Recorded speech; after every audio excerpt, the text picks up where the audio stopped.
Good evening, everyone. Today I'm going to be reacting to your best and worst takes for Chainsaw Man, as well as part 2. This is your theories, ideas, opinions, anything really that I asked for in a community post, and I got a lot of replies. I don't normally do community-driven videos like this, but if you want to see more, leave a like, let me know. I'd appreciate it. I thought I would start off with a little drama. This one, right here. Completely disagree. Don't really know how people can find it disappointing unless you're looking for just the same story that was Chainsaw Man. Just go and reread it. Go watch the anime. Part 2 is not going to be for everyone, but I do not agree whatsoever. A hot take, Denji being a far deeper character than people give him credit for is, I think, pretty accurate. I think Denji has a ton of beautiful, effortless writing behind it that Fujimoto has managed to craft so well and put into Weekly Shonen Jump. And while a lot of it is exploratory, meaning that you kind of have to go out of your way to really pull it apart yourself and not everything's really given to you, I think there's enough there for you to explore and there's enough access for you to understand it. I would definitely agree. Yuko's Don't Come to School Tomorrow is comedic genius, but you think it was meant to be taken completely seriously. Stuff like this is really hard to tell with Fujimoto. He's very self-aware. If you've read any of his previous works, even his one-shots, he tends to wrap in a lot of current event relevancy in some way, shape or form. Not necessarily directly, but he likes to play into those themes. The Don't Come to School Tomorrow is kind of a staple for Chainsaw Man Part 2 and is very reflective of the narrative that we're currently getting. It's meant to be taken seriously, but its approach to revealing it is comedic. It's not really built up to or teased or anything along those lines. It just happens. And this is kind of Fujimoto's staple, his 101, his parameters, is that he just throws things out there and then builds upon them however he sees fit. And it works effortlessly. So I would agree. Everything about Asa's character is meant to be the opposite of Denji. To an extent, I would say yes. Saying that she is the yin to Denji's yang is kind of accurate too. I feel like they do play opposites, but they also kind of build off each other in a really nice way. I guess that works because they are opposites, but they connect and rotate around, and while they share similarities, there's enough differences between them to make the reading experience very unique. So you're not just getting Denji 2.0, you know what I mean? Here we go, we have an insane take. A theory that Pochita might actually be much more powerful than he was when we first saw him, and then Yoshida maybe having the Cthulhu devil or something. Pochita is definitely more powerful than we think. Has he gotten more powerful? I don't know, like the semantics of the words that you're saying, I don't know if that's what you meant, but I don't really know if he's gotten more powerful. For argument's sake, he technically should have gotten weaker because he's garnered a lot more fans, but Pochita is just an anomaly within the story. We don't really know what he is or where he comes from, because clearly he's not just the chainsaw devil. Having the ability that he has is a fear all the devils kind of collectively worry about, because devils don't die, but Pochita can erase them. That's a form of death. And currently the only one that we know of that can do it. Primal Fear, Horseman, something else entirely, a combination of both. Who knows, but he's definitely powerful. Yoshida being the Cthulhu devil, I can see it. I actually really like the idea. I just don't think there's enough information for us to go on currently, other than the fact that he has a big old octopus that he wields, and that he's a mysterious fella. Honestly, I hope we get more for both of them. So not that insane of a take. The next Primal Fear will be Pain. As much as I like this idea, Pain in of itself technically isn't a Primal Fear. It's a bit weird. There is semantics to it, and I think Fujimoto could easily use the concept of pain as a Primal Fear, but within a different light. Similar to how the fear of falling is kind of a mixture of a lot of different things when it comes to fall as a devil, as a primal fear. It isn't just about the fear of falling over. The concept is a lot larger and inflated to take in or absorb a lot of other things, just like darkness as well. So I can see pain. I think it's very beneficial. It's pretty aggressive. It's very scary to deal with and will most likely inhibit a lot of other things. Hot take, Himeno is kind of mid, but Misato from Evangelion is great. No comment on this. You can deal with your own actions. Another hot take, Asa and Denji won't get together. This is one of those things where it's like, if you think about it, it does make sense. You could make the story go this way, but you could also make it go the other way. They could very much easily get together. And even if you try and base it on Fujimoto's past works, he plays the middle ground way too much. So it's very difficult to know, like, yes, he does have characters kind of get together, and other situations he doesn't. I guess we'll have to wait and see. Now this is one that I have not heard before. Denji might be the son of a devil. He is the only supposed human character with sharp teeth, We never see his mother. So what if she died by some devil hunter? This opens a lot of possibilities. I like the idea. I really do. Like you said, there's a ton of possibilities that you could take it down. I just think it's kind of irrelevant. I don't really think it adds all too much to Denji's character. It doesn't change him. It doesn't make you more aware to his presence, and he was kind of fully human. We don't really know anything about devil human coexisting and creating children, if that's even a possibility. I don't know how that would work. Denji having sharp teeth isn't the craziest thing when you think about what he's been through. I mean, he sold his body parts, he sold his organs, he sold his eye, like done a lot, and he's been through a lot to survive. So sharp teeth isn't necessarily the biggest, flag for myself to go down that line, but I do like the idea. I think it's interesting. You think Denji actually likes power, and the reason he wasn't romantically interested before was because of his feelings for Makima. This is a lot more of a deeper, loaded question, but to put simply, Denji is a simple man. He has simple pleasures. He does not know what love is. He does not know the true nature of companionship. So he's learning throughout all of part 1, and you see him evolve. You see him grow more comfortable. Makima is someone that manipulates that, tries to contort his vision in a way that is very self-destructive for himself, because that's her goal. To put simply, you'll notice that Denji has a self-realization within the story where he no longer finds power attractive. So saying that he actually likes her or has any sort of romantic feelings for her isn't because of Makima, it's because of himself. He realized that the simple version of his appreciation for women or the stuff that he wants just didn't fit with power, and it's because he started to live with her, understand her, and came a point in time where he said, I see her more of a sibling, I see her more of a friend, someone that I live with. So there's no romantic feelings there, and the whole ending of part 1 kind of proves that in itself, that he has such a genuine relationship with power that has no sort of desire there whatsoever. Even though he acted upon it originally, it clicks after, and that he feels like it's not right. Does that make sense? Now you have been wondering how the whole devil outbreak started. This is a really great question, and you give a lot of context for this, but I do not think you should get your hopes up. Fujimoto is a type of author that will never explain the origin of things. Very, very rarely. And even if he does, it's very flirtatious. You don't get hard answers or something that's concrete, you just get things. Really. This isn't a bad thing. A lot of stories do this because you don't always have to provide an origin point for a lot of things. Things can tend to just exist because of circumstances. I do not think we're going to get the origin of devils anytime soon, because I don't think it really matters. Pochita is the death devil, and all the horsemen are his little sisters. This would imply that the fourth horseman isn't death, and we kind of already have loose teasers for that.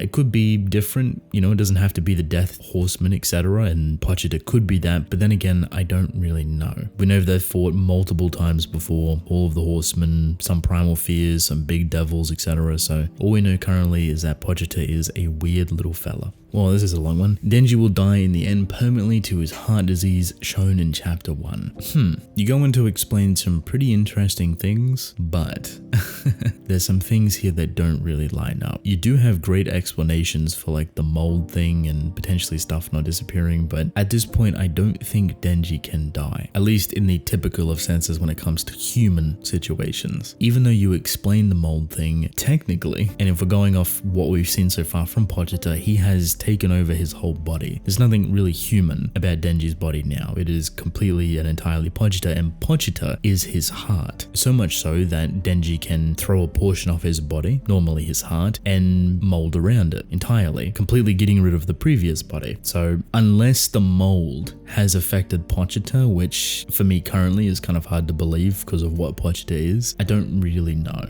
And throughout the entirety of the story, we haven't really seen any instance where Denji has difficulties with his own human health. Fujimoto will kill off either Asa or Denji by the end of Chainsaw Man. I agree. I think there's a possibility for him to do it, and there's a possibility of him to go a completely different direction. That one's a hard thing to talk about. Denji actually died in the factory in episode 1, and this is all just his life flashing before his eyes. It's a very cute idea, but personally, I don't like them. It just feels kind of shallow and serves really no purpose other than shock value till you get to that point, and kind of unravels everything that story gives you in a way. I think that's why a lot of authors tend to avoid it unless they run out of options, or it's been set in stone from the beginning and you get teasers towards it, etc. Kobeni is the death devil. Quite literally the most ridiculous theory. Yeah, I don't really know where people get this idea from. It's a big one, and I'm sure there's a lot of information that people can bring up, but we have not seen enough of Kobeni to even prove that, to even try to prove that. So yeah, she's powerful. She can hold her own. We know nothing about her devil ability. We know nothing about her, really. So you're kind of just shooting blanks off into the air and hoping that you land something. Oh no, our first crack theory. Chainsaw Man gains powers from deforestation.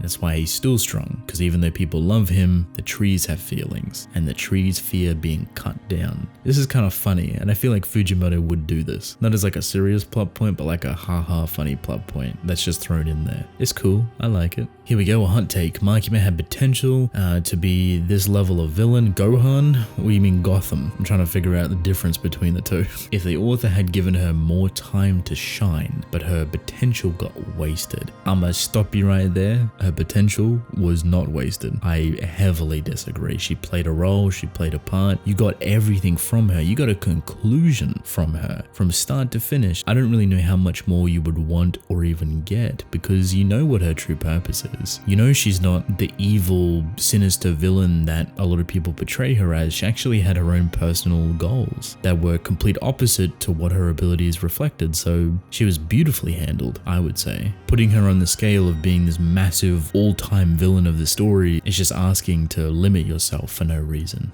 Uh-oh, I see Shonen in the comment and I get a little bit scared. Chainsaw Man is the best one because it's a deconstruction parody of shonen. Yeah? No? Kind of? I see what you mean. I see what you're going for. I don't think it's purposefully a deconstruction of it. It's kind of just Fujimoto playing into the realm of Weekly Shonen Jump and how they want authors to write, but with his style. Go read any of his works and they're all very much just weird and wacky and have kind of a uniqueness to them in some sense. So when you take that uniqueness and put it within the realms of Weekly Shonen Jump, which are a little bit more confining and not as liberating or free, I guess you could say you get a parody deconstruction of that genre or age bracket. Shonen's an age bracket, but you know what I mean. Speaking of shonen, you feel weird calling it a shonen. I agree. You know, it's wherever the magazine is, even if the story doesn't reflect it, it's just how it be. Don't take the word shonen or seinen all too seriously, because Attack on Titan, just based on its magazine, is technically a shonen, yet it has genocide, and its magazine age bracket is way higher than the actual shonen that people know.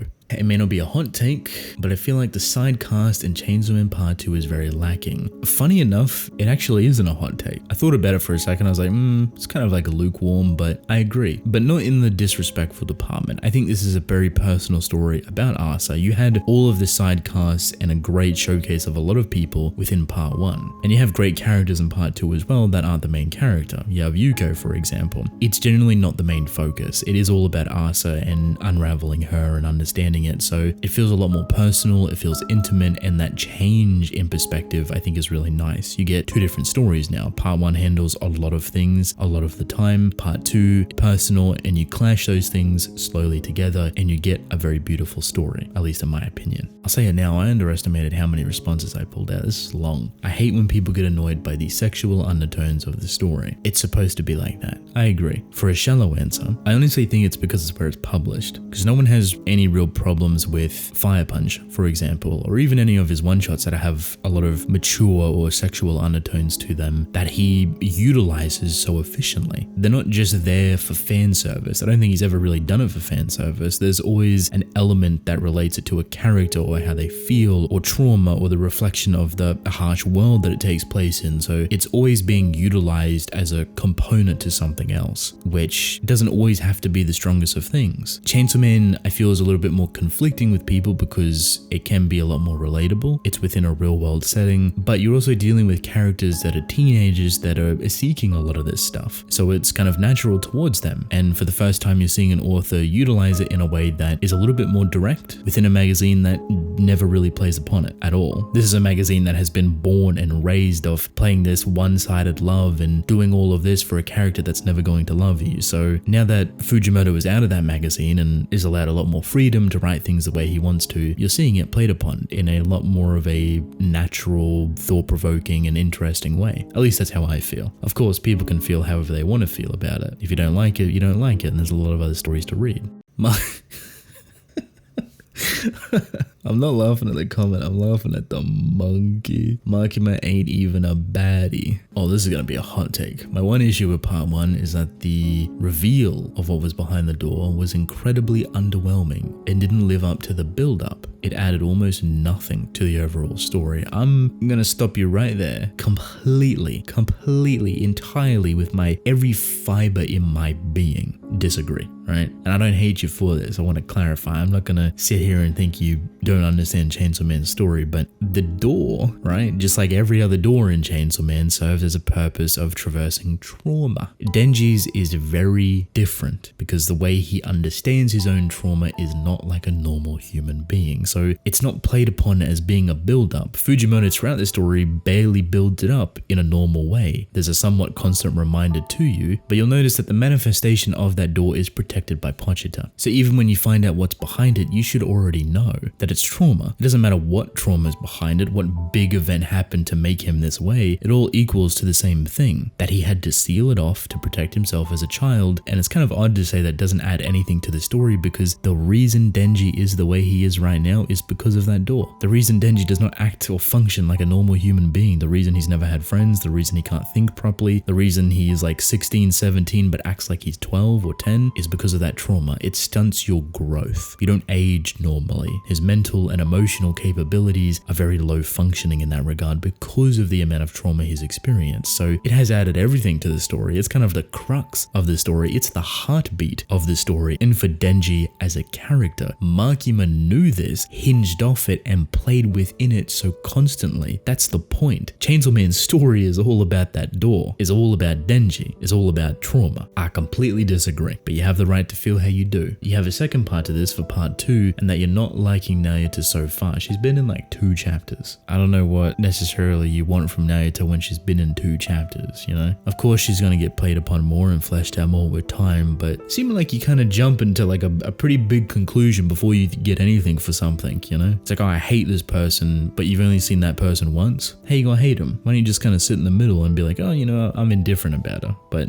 you know, I ain't trying to tell you how you feel. I don't know if this is a hot take. It definitely is a hot take, because regressing Denji's character development for no reason, and it is annoying you. He is not regressing Denji's character. Please, he is not regressing Denji's character. This is Denji. If anything, he's evolved so much more. And I'm assuming you're talking about part 2 as well, because my goodness, Denji has come so far. I don't know how you've read all the entirety of part 2, and I'm not going to disrespect you for it. You have the right to feel how you do. But everything that you have seen in part 2 is what Denji has learnt within part 1. He is so much more grown up now. It's ridiculous. And he still has his goofy characteristics as he does, but he's learning, he's evolving, he's going to school now. He's becoming a lot more formulated within his responses, his mental health, his emotions, everything really. So it's still teetering on this line, but his approach towards other people is so much different now. That's growth, and it's incredible. There's no regressing of his development whatsoever. And maybe you think that Denji's character is regressing because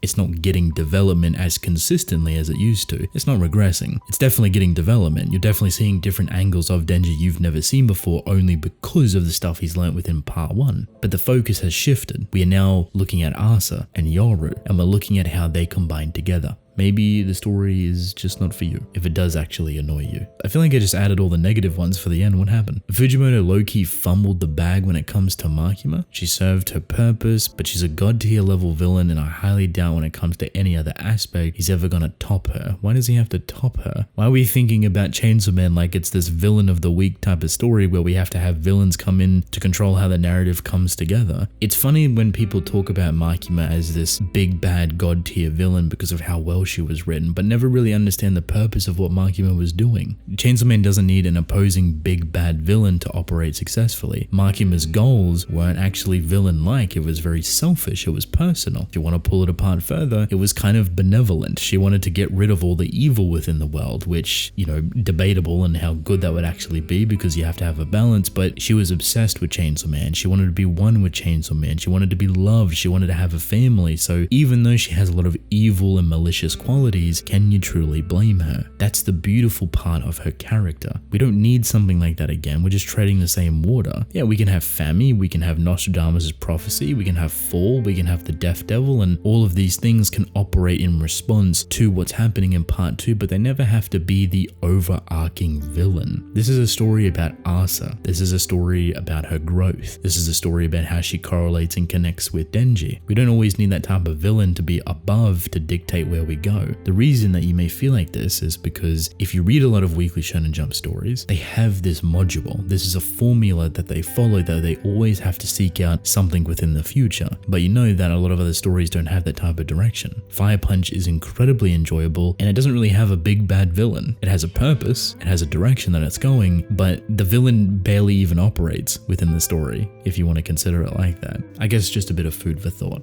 Ooh, that is a very interesting place to leave on. No comment on this because I love them both and they give completely different examples of beautiful, stunning characters. So I'd like to hear it from you. Who do you love out of these two?